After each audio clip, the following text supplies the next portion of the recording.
My name is Martina Sotelo Trejo.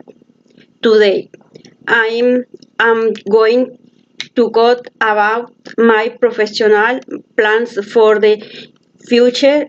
In the next few years, I see myself growing in both academically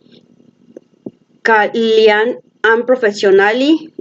While I study my career, I will be gaining in key experience through practice and learning.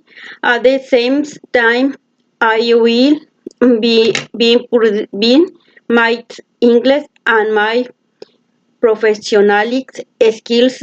By the time I graduate, I will have developed important abilities that will help me in my job.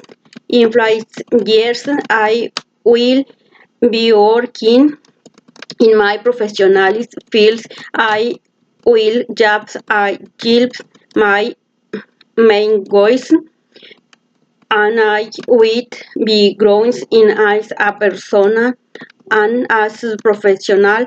In conclusion, I am confident about my future. Thank you for your attention.